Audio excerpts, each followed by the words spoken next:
O Internacional não fez uma boa partida contra a equipe do São José. Mesmo tendo um jogador a mais desde o início do primeiro tempo, o Inter não conseguiu criar o suficiente. Parou em um forte sistema defensivo e uma retranca armada pelo técnico Rogério Zimmermann, mas foi salvo por um pênalti cometido pelo zagueiro, que não foi visto pelo árbitro Anderson Daronco, que só marcou a penalidade depois que foi chamado pelo árbitro de vídeo.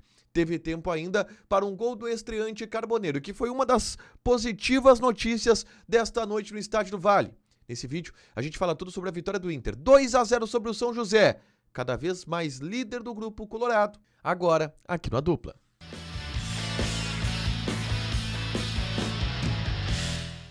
Tudo bem, gente? Obrigado pela participação aqui. Não esquece de deixar teu like, te inscrever, de ativar as notificações. O Inter não fez um bom jogo contra o São José. O torcedor se irritou em vários momentos da partida, a paciência ela começou a se esgotar, porque o jogo ele também teve um cenário que foi prejudicial para o Internacional e o Inter não soube jogar com isso, essa que é a verdade. O Inter teve muitas dificuldades ao longo do confronto. Foi uma partida onde o Roger Machado colocou aquilo que tem de melhor, a escalação que a gente havia projetado, força máxima, com Bernabé, Aguirre, Fernando, Thiago Maia, Alan Patrick, Wesley, Wanderson e Borré do meio pra frente.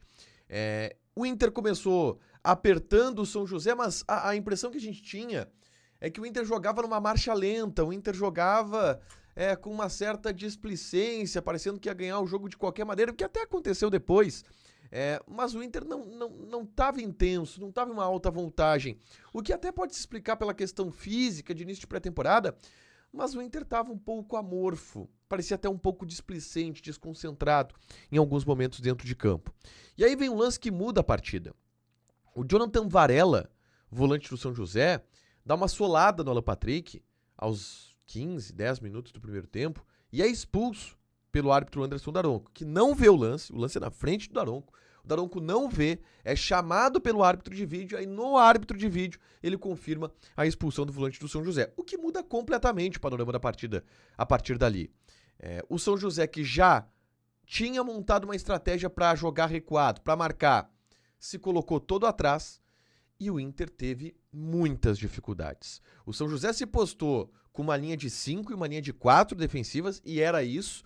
2 ônibus na frente da zaga, o Douglas era um atacante solitário da equipe do São José e o Inter não conseguia furar o bloqueio. E pior do que isso, em alguns momentos o São José conseguia estocar e assustar o Internacional.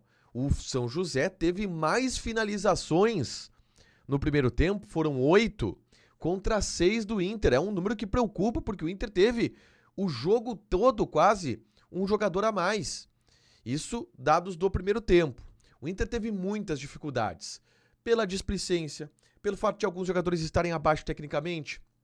O Wesley não estava bem, o Borré recuou muito, não conseguia, mas o Borré é o que eu mais levo livre desses, tá? O Alan Patrick não estava bem, o Thiago Maia não estava bem, o Wanderson não estava bem, aí tinha o apoio do Aguirre pela direita que não estava bem, o Inter errava lances bobos, passes bobos, o Fernando errava alguns passes bobos que prejudicavam, que faziam com que o Inter não conseguisse furar o bloqueio do São José, o que já é um problema. E aí na segunda etapa o Roger faz uma mexida muito interessante, porque ele abre a mão de defender. E ele vai para ataque, porque óbvio, o São José estava todo postado atrás. Ele tira o Thiago Maia, que estava mal no jogo, coloca o Ener Valencia para jogar com 2 atacantes. Aí ele troca os pontas, ele tira o Wanderson e bota o Vitinho, e ele troca o Aguirre e bota o Natan, para trocar o lado direito que não estava funcionando. O Inter começa bem o segundo tempo, mas depois, de novo, se tornou um time burocrático, era um time que tinha posse de bola, mas que não conseguia assustar o gol do goleiro Fábio. E isso em vários momentos. O Inter tinha posse de bola e não conseguia furar o bloqueio. E o jogo ficou nisso. Houve outras mudanças, entrou o Carboneiro, que melhorou um pouco o time pelo lado esquerdo do campo, no lugar do Wesley. O Carboneiro é bom jogador, tá? Foi bem o Carboneiro. O Bruno Henrique na vaga do Fernando, para tentar dar uma saída de bola um pouco melhor, e ainda assim o Inter não conseguia furar o bloqueio. Chegou a um gol, cruzamento do Vitão, a zaga afasta, a bola bate no Ener Valencia e entra. Não foi um gol trabalhado, longe disso. A arbitragem anula o gol porque a bola havia batido na mão do Valencia. E o filme de terror tava aí. O Inter ia empatar com o São José, com um jogador a mais durante quase todo o jogo. Eis que vem o lance salvador. Um escanteio cavado pelo Bernabé, que fez bom jogo. O Bernabé é o melhor jogador do Inter, tá? O Bernabé é o melhor jogador do Inter. O Bernabé consegue arrumar um escanteio. O Alan Patrick bate o escanteio e o zagueiro do São José bota o cotovelo na bola. Ele corta completamente de maneira equivocada o lance. É um pênalti claro que o árbitro não viu. O jogo seguiu, depois o VAR chamou e aí o Daronco conferiu nas imagens que era um pênalti claríssimo pro Internacional. Pênalti esse que o Alan Patrick bate para abrir o placar aos 42 do segundo tempo. O Inter ia empatar com o São José. Não empatou porque o VAR salvou o Inter, avisando o Daronco do pênalti que existiu e fazendo com que o Inter tivesse a oportunidade de marcar o gol aos 42 do segundo tempo.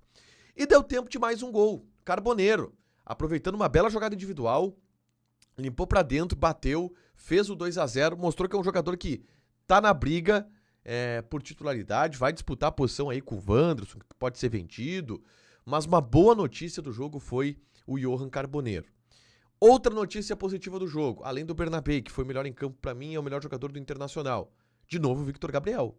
Pô, é mais uma partida que o zagueiro se afirma como um grande zagueiro. Uma partida impecável do Victor Gabriel. O Inter teve problemas no jogo, não passaram pela zaga. E o Victor Gabriel, de novo, se mostrou um zagueiro que se complementa muito bem com o Vitão.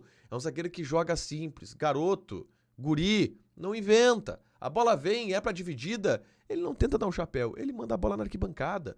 Jogo simples do Victor Gabriel, eficiente, titular indiscutível da zaga colorada. E de ponto negativo fica isso. O Inter não conseguiu construir, o Inter não conseguiu brilhar. O Inter fez o 2-0, é uma vitória importante, porque o Inter consegue um fôlego importante na tabela. É um tiro curto de 8 rodadas essa primeira fase, então em 3 jogos tu tem 7 pontos, tu já encaminha uma classificação, quem sabe nas próximas 2 rodadas, o que é o objetivo.